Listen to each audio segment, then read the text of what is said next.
Comece o dia bem informado com a equipe de jornalismo da Verde Vale FM. No ar, Jornal Verde Vale.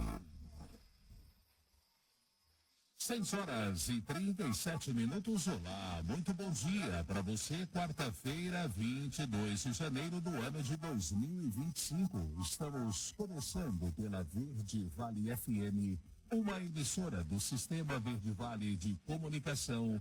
Mais uma edição do Jornal Verde Vale. Comigo aqui na bancada, Daliana Oliveira. Muito bom dia. Ótimo dia para você, Wesley. Um ótimo dia para você também que acompanha o Jornal Verde Vale dessa quarta-feira, manhã de quarta-feira, agora 6h38. Você confere então os destaques dessas últimas 24 horas. Jornal Verde Vale. Mulher registra ocorrência após cair em golpe do falso advogado aqui em Mineiros. Denúncia de golpe e investimento via redes sociais é registrada na Delegacia de Mineiros. Ministério Público faz operação contra a venda de diplomas e carteiras de estudantes falsos em Goiás. Polícia Federal cumpre mandados em Goiás em operação contra esquema de registros de nascimentos falsos. Gestão Caiado reduz dívida consolidada de Goiás em 75% dos últimos 6 anos. Operação em Goiás mira quadrilha que aplicava golpe do boleto. Pix registra maior volume de pagamentos de janeiro após o governo revogar as regras. 3 em cada 5 brasileiros planejam buscar um novo emprego nesse ano. Os detalhes destas e outras notícias você vai conferir a partir de agora, aqui no Jornal Verde Vale. Notícia em primeira mão. Jornal Verde Vale.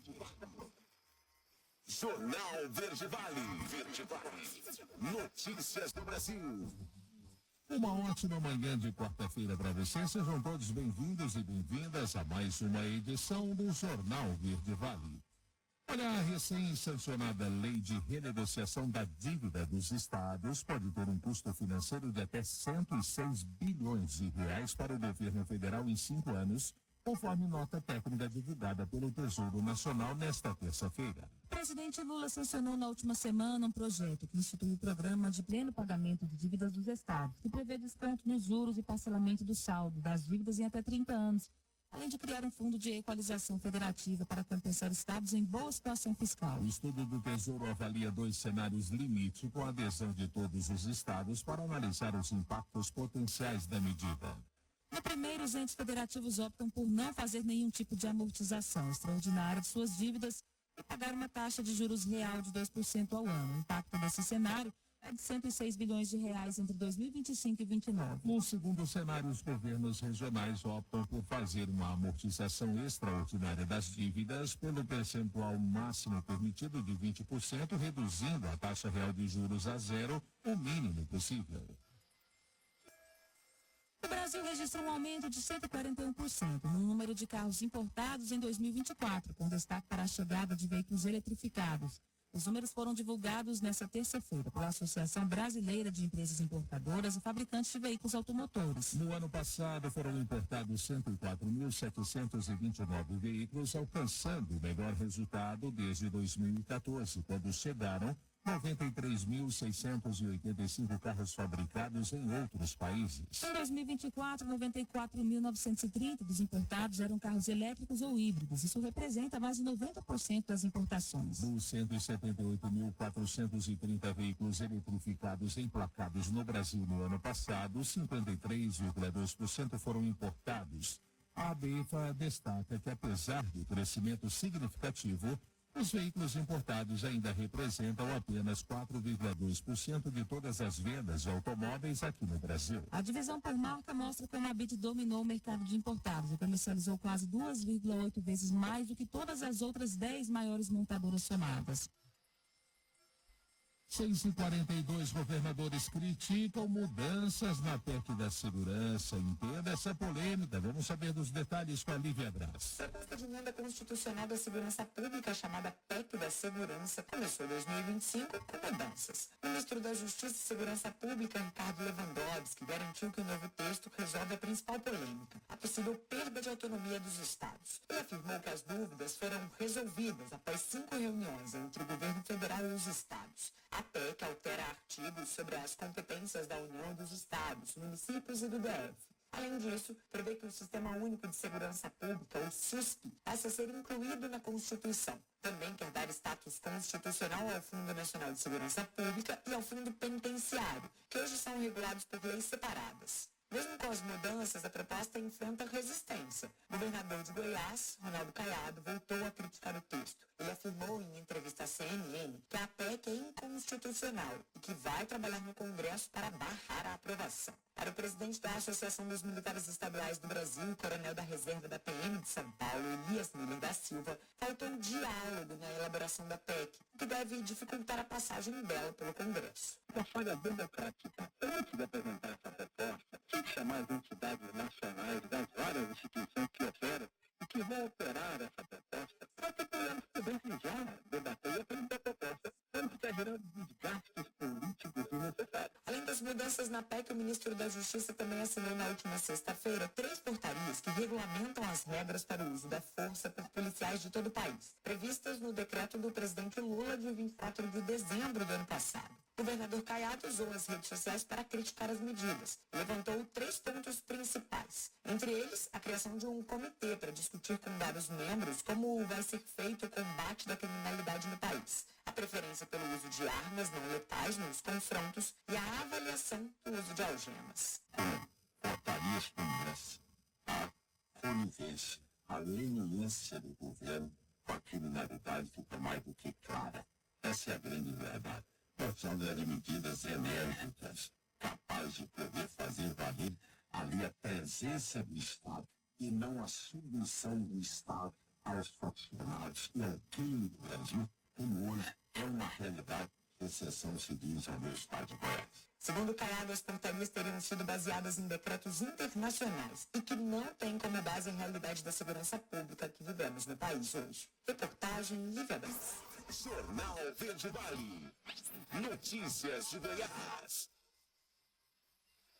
6h45. O Tribunal de Contas dos Municípios Goianos recomendou à Assembleia Legislativa de Goiás, a Alego, a rejeição do estado de calamidade pública na Secretaria Municipal de Fazenda de Goiânia, solicitado pelo prefeito Sandro Mabel por meio de decreto. De acordo com o tribunal, os critérios legais para a aprovação da medida não foram atendidos. O secretário da Fazenda, Valdivino de Oliveira, reforçou a necessidade do mecanismo. A recomendação provocou certa insegurança nos deputados, que, diferente do decreto de calamidade na saúde, aprovado já nesta segunda-feira, em sessão extraordinária, optaram por voltar à calamidade das finanças apenas no retorno do recesso, previsto para a primeira semana de fevereiro, quando a Prefeitura deverá apresentar uma nova documentação. O tribunal destacou que a calamidade pública, conforme previsto na Lei de Responsabilidade Fiscal, deve ser motivada por eventos excepcionais que afetem gravemente a administração pública, o que não se aplica ao cenário de Goiânia. O parecer também enfatizou que os desafios financeiros são decorrentes de problemas administrativos e não de situações emergenciais. E o Ministério Público de Goiás deflagrou nesta terça-feira a Operação Escola de Papel, com o objetivo de desarticular uma organização criminosa cibernética responsável pela venda de diplomas e carteiras de estudantes falsificados. A investigação que iniciou em Goiás revelou um esquema criminoso que operava por meio de 2 sites, oferecendo diplomas falsos, incluindo de profissões como medicina. As falsificações permitiam que qualquer pessoa adquirisse uma certificação com carga horária ajustada às suas necessidades e incompatível com a realidade acadêmica e profissional. A operação, realizada por meio do CyberGaeta, em colaboração com o Grupo de Atuação Especial de Combate ao Crime Organizado do Ministério Público de Minas Gerais, Regional de Pouso Alegre, foi desencadeada após a descoberta de que servidores públicos de Perolândia estavam utilizando diplomas falsificados para obter gratificação profissional de 30%, o que levantou suspeitas. O MP goiano obteve uma decisão judicial que determinou o bloqueio de bens móveis e imóveis dos envolvidos, além dos valores em contas bancárias, somando R$356.902 para cada um dos investigados. Durante a operação, foram cumpridos 4 mandados de prisão preventiva e 8 mandados de busca e apreensão em São Lourenço, Minas Gerais. 6 sites relacionados ao grupo criminoso foram retirados do ar e perfis em redes sociais e patrocínios foram suspensos.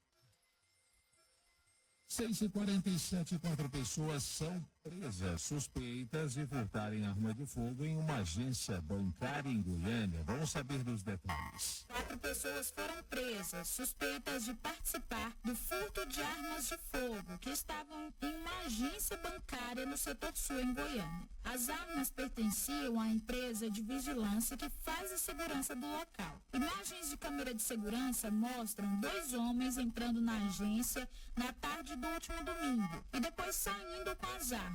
Um deles está entre os suspeitos, preso pela polícia militar na segunda-feira. Os outros 3 detidos foram apontados como possíveis receptadores das armas. As prisões ocorreram em Anápolis, região central do estado, e em Aparecida de Goiânia, região metropolitana da capital. O outro homem que também invadiu a agência já foi identificado. A polícia descobriu que ele planejava fugir para o estado de Santa Catarina. A PM apreendeu os veículos utilizados pelos suspeitos e as 2 armas furtadas. Uma terceira arma utilizada por um dos investigados também foi apreendida. Segundo o comandante-geral da PM, Coronel Marcelo Granja, os suspeitos entraram na agência bancária com o objetivo de furtar as armas ao invés de dinheiro.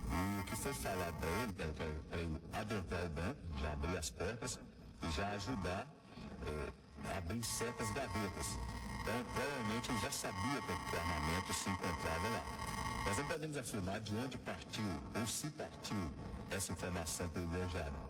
Mas vale ressaltar que eles já adentraram o banco especificamente para fazer a subtração dessas armas de fogo. Ainda segundo a polícia, um dos supostos receptadores é um ex-militar do Exército. Ele alegou que não sabia a procedência do armamento. A CBN entrou em contato com a assessoria de imprensa do Banco do Brasil, que disse que, ao identificar a ação, acionou a polícia imediatamente e colaborou com as investigações. Segundo o banco, a ágil atuação policial foi decisiva para a solução do caso. Os nomes dos suspeitos não foram divulgados, portanto, a defesa deles não foi localizada. Ana Cléuma, CBN, Goiânia.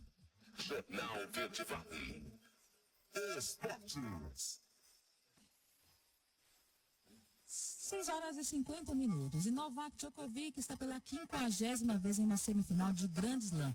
Nessa terça-feira, o sérvio de 37 anos arrancou uma virada diante do espanhol Carlos Alcaraz, vencendo por 3-1, um duelo de 3 horas e 37 minutos, para avançar no Australian Open, parciais de 4-6, 6-4, 6-3 e 6-4. A grande batalha entre os 2 ex-líderes do ranking mundial foi marcada por pontos espetaculares. Melhor para o atual número 7 do mundo, que vai encarar o alemão Alexander Zverev por uma vaga na decisão de Melbourne na sexta-feira. Maior campeão de Grand Slam da história com 24 taças, Djokovic está a 2 passos do 11º título de Melbourne. Foi a vitória de número 99 do sérvio no Australian Open, alcançando 301 sets vencidos. E o Manchester City anunciou nesta terça-feira a contratação de Vitor Reis do Palmeiras. O zagueiro de apenas 19 anos chegou a se despedir dos companheiros na academia de futebol na última semana. O contrato do jovem brasileiro é de 4 anos e meio, ou seja, até 2029. A negociação foi concluída por 35 milhões de euros fixos, cerca de 217 milhões de reais. Vitor Reis vai usar a camisa de número 22 no Manchester City. Entusiasmado, o zagueiro também comemorou ter Pep Guardiola como novo treinador. O garoto disse que é o sonho de todos os jovens jogadores. Segundo ele, o clube inglês tem experiência com atletas brasileiros. Com a transferência de Vitor Reis para o Manchester, o garoto se torna o zagueiro mais caro do Brasil. O brasileiro superou Lucas Beraldo, negociado pelo São Paulo no fim de 2023, ao Paris Saint-Germain por 20 milhões de euros, equivalente a cerca de 107 milhões de reais naquela época. Jornal Verde Vale. Agronegócios. E o mercado brasileiro da soja teve uma terça-feira movimentada. Os preços no Rio Grande do Sul favoreceram negócios no mercado físico. Em outros estados, as movimentações ocorreram da mão para a boca. O Paraná teve negócios no interior e no porto com produto disponível já da nova safra. As cotações subiram no Brasil, acompanhando a disparada de Chicago, mas os prêmios seguraram altas mais expressivas. Além disso, de acordo com safras e mercado, com muitos trades cobertas até fevereiro ou março, a movimentação foi menor do que o potencial. Os negócios ocorreram em oportunidades. Vamos então às cotações da saca de 60 quilos da soja no fechamento do mercado nesta terça-feira. No Porto de Rio Grande, no Rio Grande do Sul, o preço subiu de 139 para 142 reais. Já em Cascavel, no Paraná, o preço subiu de 125 para 127 reais. No Porto de Paranaguá, também no Paraná, o preço aumentou de 134 para 135 reais. Em Rondonópolis, o preço subiu de 118 para 120 reais. Em Dourados, se manteve em 117 reais. Em Rio Verde, o preço se manteve em 121 Os reais. contratos futuros da soja negociados na Bolsa de Mercadorias de Chicago fecharam a terça com preços acentuadamente mais altos. Preocupações com o clima seco na Argentina e no sul do Brasil e com excesso de chuvas no Mato Grosso sustentaram as cotações. O discurso considerado moderado do presidente americano Donald Trump sobre as tarifas a serem impostas no comércio exterior ajudou na elevação. O quadro se completou com a desvalorização do dólar frente a outras moedas, dando competitividade aos produtos de exportação dos Estados Unidos. Notícia em primeira mão. Jornal Verde Vale. Agora, na Verde Vale, os comentários de Alexandre Garcia. Ontem, numa palestra que eu fiz para a DESG Nacional, me perguntaram sobre como vai ser Trump com o Brasil. Eu disse, não tem bola de cristal, né? Ainda mais para prever o que vai fazer um homem como Trump, né? Que pode nos surpreender. Lula chamou ele de nazista, Lula defendeu Kamala, Lula já mandou cumprimentos em nome do governo brasileiro. Uma pista é o fato de ele não ter convidado Lula e ter convidado Milei para estar lá. Eu lembro que uma vez um presidente dos Estados Unidos disse que na América Latina, para onde tender o Brasil, a América Latina vai atrás. Isso pode até ser alterado. Para onde tender a Argentina, a América Latina vai atrás, dependendo do prestígio, da recuperação da economia argentina, da posição internacional da Argentina, que a posição internacional do Brasil é a favor do Hamas, do Irã, né, afinada com a China dentro dos BRICS, apoiando Cuba, fechando os olhos para a fraude da eleição venezuelana. Né? Então, não é ela muito boa em relação ao Ocidente, principalmente a um governo como o governo Trump. Já de Milei é o oposto.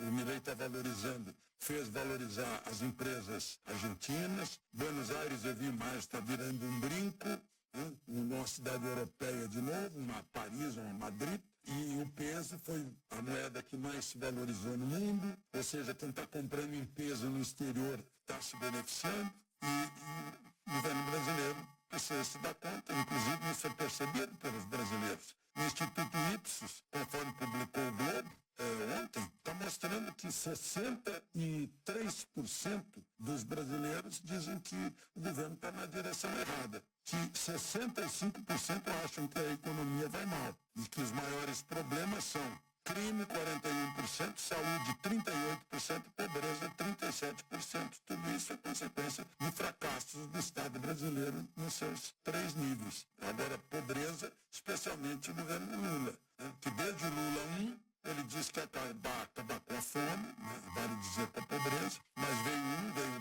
2, veio Dilma 1, Dilma 2, e agora Lula 13, 37% estão achando que o nosso terceiro problema em tamanho é a pobreza. Então está na hora de pensar nisso. E o próprio Trump deu um sinal, né? Eles precisam de nós não precisamos deles. Eu lembro, na palestra de hoje eu lembrei, né?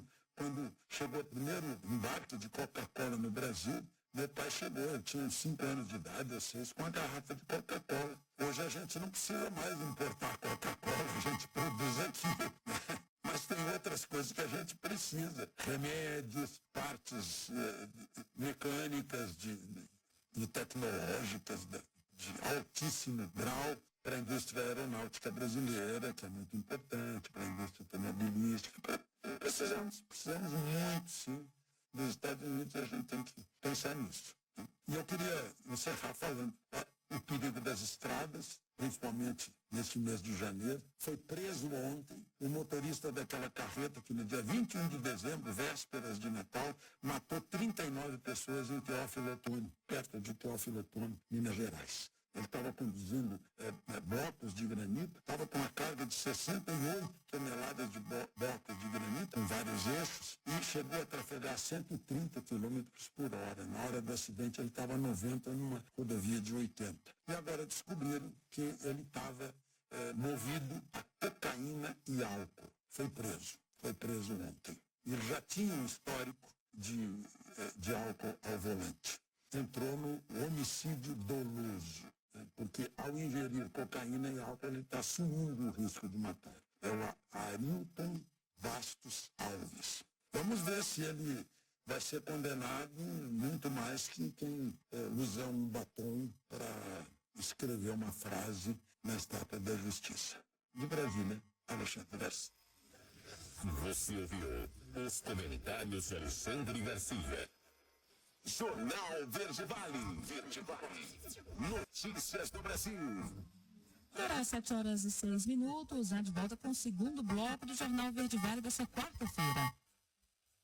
O Pix movimentou 117,4 bilhões de reais em pagamentos por meio de 182 milhões de transações nessa segunda-feira, segundo o Banco Central. Trata-se do maior valor diário registrado em janeiro até o momento e veio na esteira da revogação das regras que aumentaram a fiscalização da Receita Federal sobre as transações. Na segunda-feira passada, por exemplo, o sistema de pagamentos instantâneos criado pelo Banco Central processou 86,8 bilhões de reais em 158,7 milhões de O operações. volume registrado ontem pode indicar que o Pix está voltando aos patamares normais após a decisão do governo de revogar as novas regras de fiscalização. Segundo pesquisa divulgada pelo LinkedIn, 3 em cada 5 profissionais brasileiros planejam buscar um novo emprego nesse ano. No entanto, o estudo também revelou que mais da metade dos entrevistados considera que a busca por oportunidades ficou mais difícil no ano passado, com 40% deles afirmando que os requisitos anunciados pelas empresas costumam ser irreais para as vagas oferecidas. Em paralelo, 72% dos profissionais de RH avaliam que o mercado está se tornando cada vez mais desafiador, destacando a necessidade de novas abordagens tanto para candidatos quanto para organizações nesse ano. A pesquisa conduzida pelo Censo Wide ouviu 22.010 trabalhadores e 8.035 profissionais de RH globais no fim do ano passado. A Receita Federal realiza nesse mês mais um leilão de mercadorias apreendidas ou abandonadas.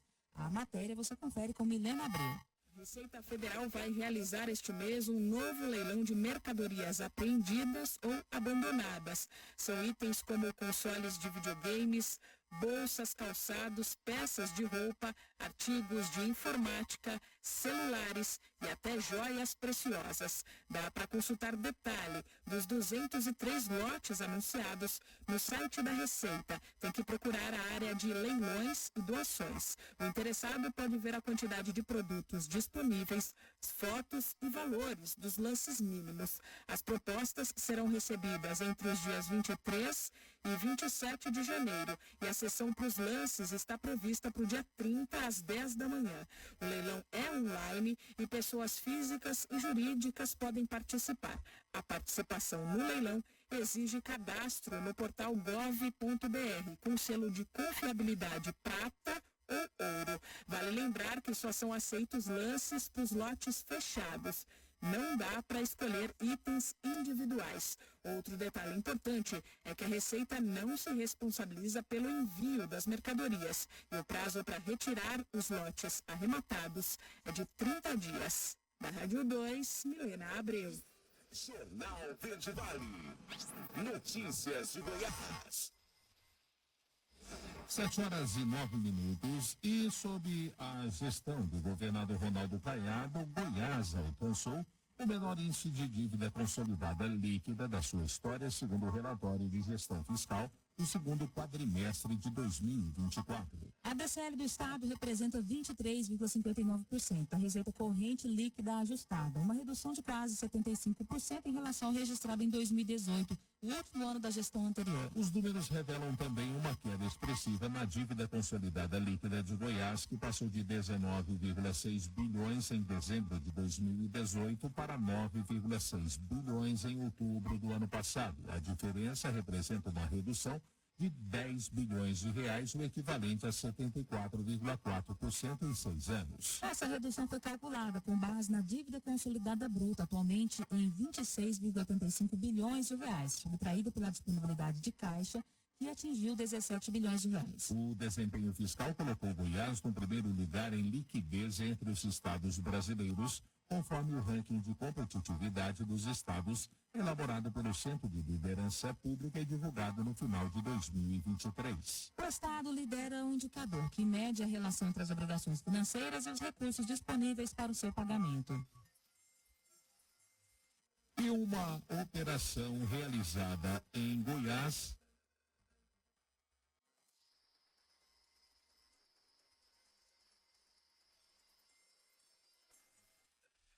E a taxa de inadimplência lá em Goiânia bateu o recorde em dezembro. Quem vai trazer os detalhes é Maísa Martins. A taxa de inadimplência em Goiânia bateu recorde no mês de dezembro. Os dados são do SPC Brasil e da Câmara de Dirigentes Lojistas de Goiânia.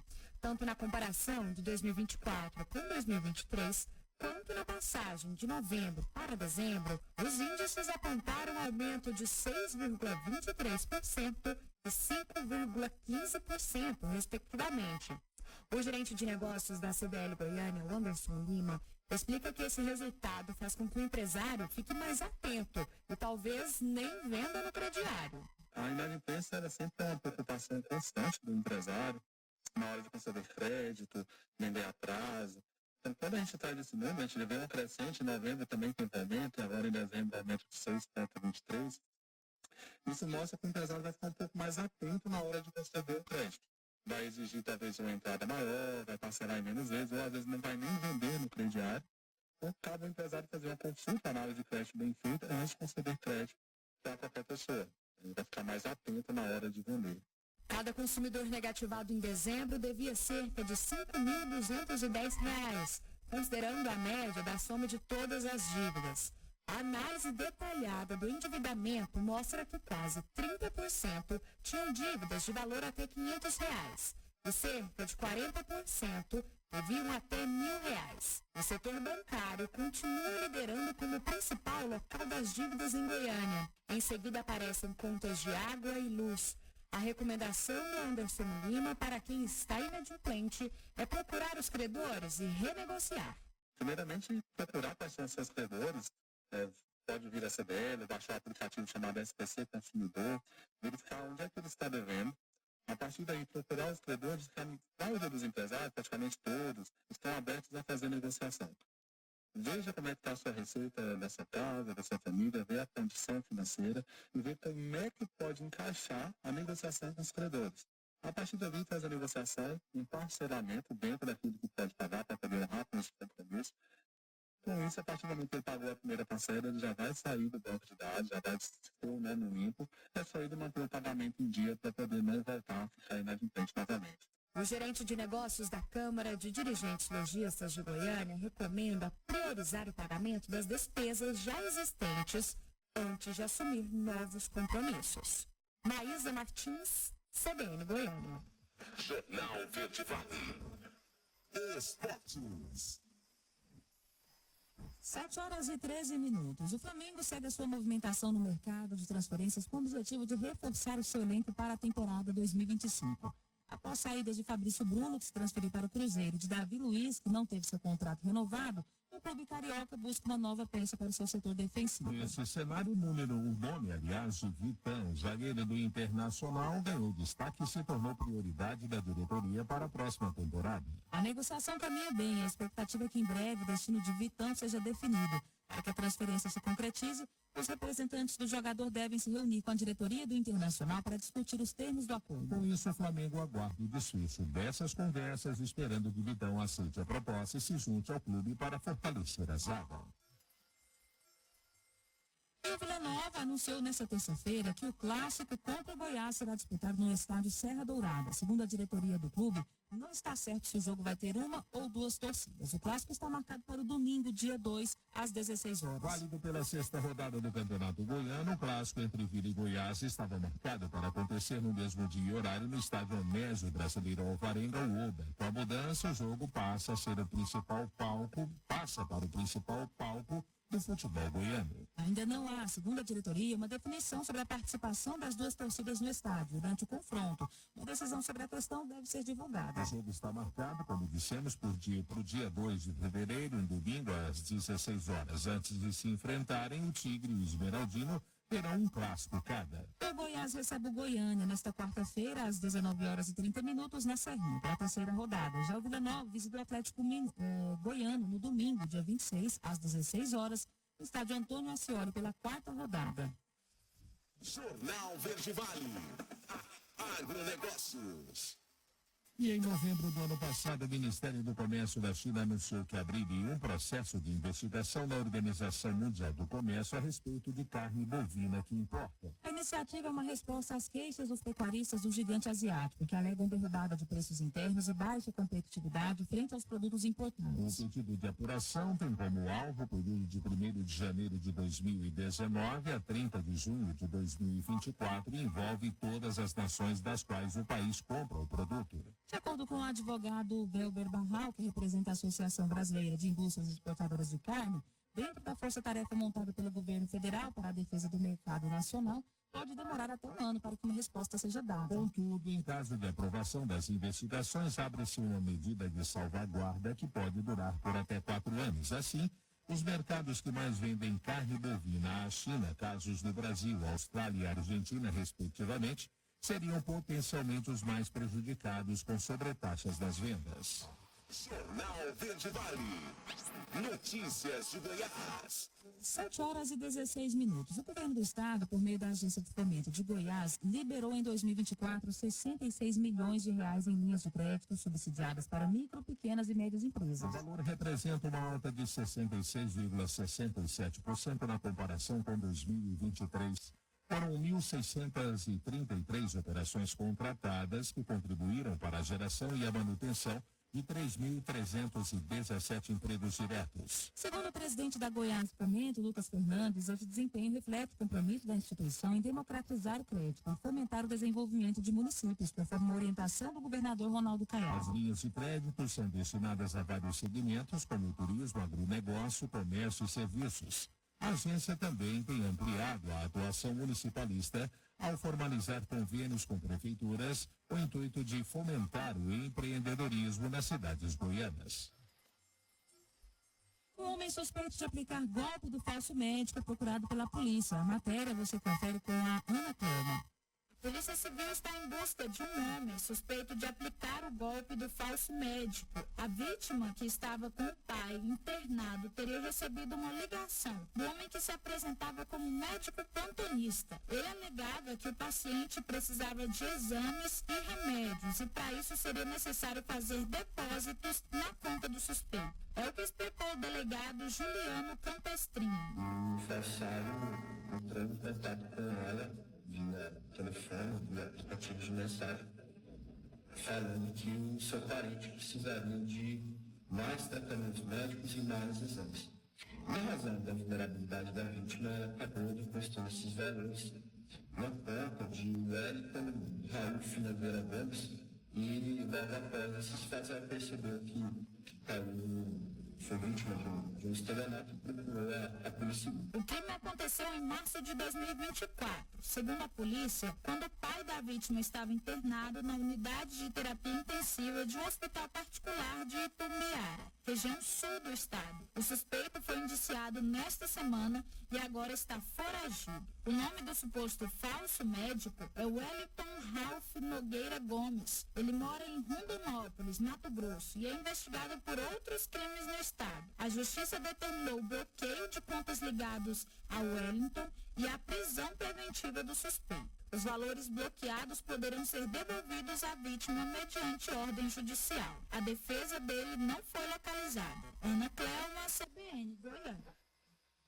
7h19. Último intervalo do Jornal Verde Vale desta quarta-feira, 22 de janeiro. No próximo bloco você vai conferir. Mulher registra ocorrência após cair em golpe do falso advogado aqui em Mineiros. Uma denúncia de golpe de investimento via redes sociais foi registrada na delegacia de Mineiros. Mega Sena acumula de novo e o prêmio agora vai a 10 milhões de reais. Não saia daí. A gente volta já trazendo essas e outras notícias em detalhes para você. Jornal Verde Vale. Jornal Verde Vale. Verde Vale. Notícias do Brasil. 7h25. 7 volta com o último bloco do Jornal Verde Vale desta quarta-feira, aqui pela Verde Vale FM, uma emissora do Sistema Verde Vale de Comunicação. Olha, o concurso 2.818 da Mega Sena, realizado nesta terça-feira, não teve nenhum acertador das 6 dezenas. O prêmio acumulou e está estimado agora em 10 milhões de reais para o próximo sorteio. Anote aí os números que foram sorteados: 7, 10, 12, 15, 25 e 47. No total, 88 apostas acertaram 5 dezenas e vão receber R$ 18.948. Outras 4.697 apostas tiveram 4 acertos e faturaram R$ 507. No próximo concurso, as apostas podem ser feitas até às 19 horas, horário de Brasília, da quinta-feira, em qualquer lotérica pelo país, ou pela internet, no site da Caixa Econômica Federal. A Organização das Nações Unidas enviou uma delegação com representantes da entidade a Belém, a capital paraense, para conhecer a infraestrutura que o Brasil está preparando para o COP30, que acontece na cidade em novembro desse ano. Durante essa semana, especialistas do órgão serão acompanhados por técnicos dos governos do Brasil, do Pará e municipal, em reuniões para discutir os preparativos para o evento, que é considerado o mais importante do mundo no campo que discute as mudanças climáticas. Durante a reunião de abertura do encontro, o secretário extraordinário para a COP30, Walter Correia, apresentou os números e frentes de trabalho que estão sendo encaminhados pelo governo federal na construção do local do evento, na saúde, nos transportes, em acomodações e na segurança. A secretária executiva adjunta da ONU para a Mudança do Clima, Noura Rangel, está em Belém e destacou o desafio que o Brasil tem ao organizar a COP30 e comentou o papel que a delegação do órgão tem ao realizar as visitas técnicas. A expectativa dos governantes paraenses para o evento é alta. Hanna Gassan, vice-governadora do estado e presidente do Comitê Estadual da COP30, pontuou o desejo de fazer de Belém a melhor sede de todas as COPs. Igor Normando, prefeito da cidade do Pará, de Belém do Pará, enxerga na convenção uma oportunidade para enfrentar os preconceitos contra a região e destacou ainda que o governo local está empenhado em projetos de infraestrutura necessários. Com uma diferença de 32%, o etanol segue vantajoso em relação à gasolina para donos de carros flex. Humberto Ferretti é quem ensina como fazer essa conta. Abastecer o carro com etanol segue vantajoso para o dono do carro flex. Pesquisa da Agência Nacional do Petróleo aponta que a diferença dele para a gasolina está perto de 32%, ou R$ 1,98 por litro. O etanol é vendido a R$ 4,17 na média do país e a gasolina a R$ 6,15. Quando a diferença entre eles passa de 30%, o etanol tende a valer mais a pena. Se ela fica abaixo disso, a gasolina costuma ser a melhor opção, já que faz o veículo rodar em média 30% mais. Essa questão do desempenho, porém, pode variar de carro para carro. Por isso, o ideal é que cada motorista analise o desempenho do seu veículo para saber qual combustível é vantajoso, sem falar que os preços mudam de uma região do país para outra. Por exemplo, o litro do etanol, na média, é vendido em torno de R$ 4,00 em São Paulo, no Mato Grosso do Sul e no Mato Grosso. Porém, custa mais de R$ 5,00 no Acre, no Amapá, em Rondônia e em Roraima. Da Rádio 2, Humberto Ferreira. Jornal Verde Vale. Bombeiros. Agora, 7h29, a gente chega trazendo para você a parte local aqui da programação, plantão policial, as informações aí do Corpo de Bombeiros. Na realidade, o boletim informativo ainda não chegou, eles mandam todo dia esse horário por volta ali das 7h30, 7h40.